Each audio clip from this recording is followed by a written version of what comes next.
Tomorrow, we're more likely to see caution tape on grills rather than the usual campsite hot dog. With fire dangers this high, every piece of desert could be fuel for the Arizona fires. Once these mosquitoes are injected with a chemical, it's this blood meal that does them in. It's the same as if I were to eat 25 pounds of hamburger meat, butter, and sugar. 362 students graduated at Flowing Wells High School. This is normally a 40-mile-an-hour zone, but when there's construction, it brings it down to 25. You can't light off fireworks in the city, but you sure can buy them. Stores like these are opening up and making sure their customers know about firework safety. The Salvation Army has been out here helping the homeless avoid things like dehydration and overheating, stuff we should all be careful of. This gate may look safe, but a little rock like this one can turn any pool into a potential drowning site. Here's how it works. You bring in a suit you don't wear anymore, and you get 50% off a new one. Then that old suit is given to someone who can really use it. A high-tech invention that changed our lives turns 20 today. August 6th, 1991, the first website went online. The internet already existed, but the World Wide Web was created as a way to communicate using hypertext. A house fire, a stolen taser, a physical attack, and an officer-involved shooting, all at the same time. Felix Salaz, a passerby, watched from just 100 feet away. He stopped to take this cell phone video when he saw the fire.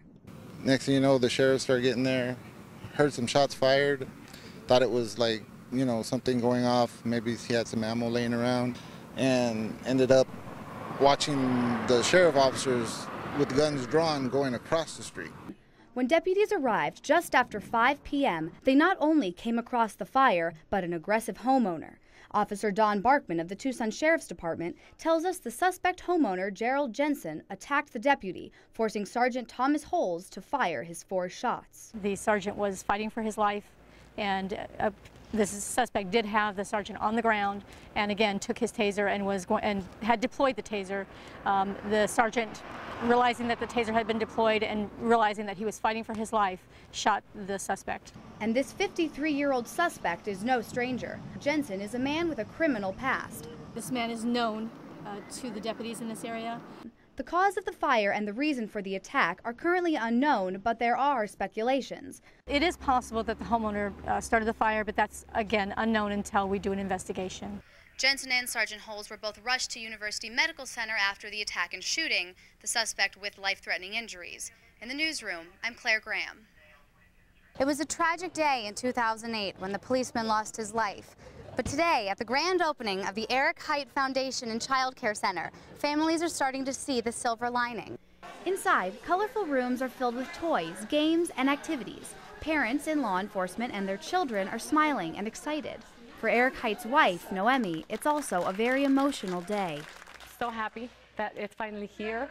All my friends and the board members and have worked so hard to get to this day, and I'm so happy. I can't believe it is here.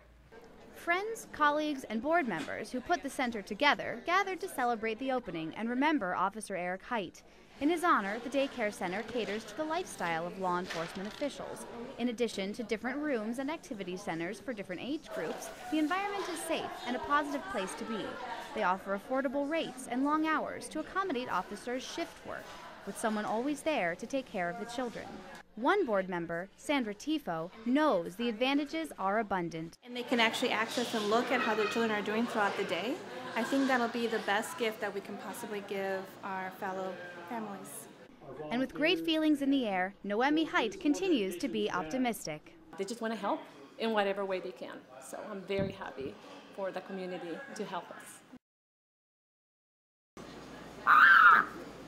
The pelican is a bird known to live near water. So can you imagine the surprise of seeing one in the desert?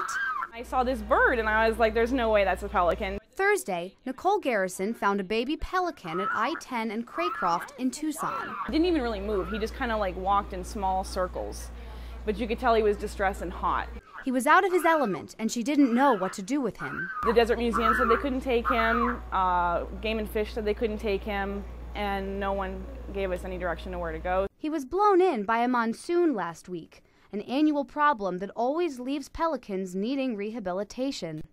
I mean, they're a saltwater bird, and they're an endangered species. So they need to be taken care of, and they need to go back to the sea. Fortunately, the Forever Wildlife Rehabilitation Center was there to help out. It's a facility that prepares animals to be released into the wild once they're healthy again. Director Darlene Brasted said this noisy bird's doing just fine.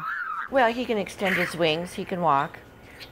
We have a staff veterinarian and she checked him out too, so he's good. When this baby pelican was found in a Tucson suburb, he wasn't making any noise. But now, as you can see, he's making his little voice heard.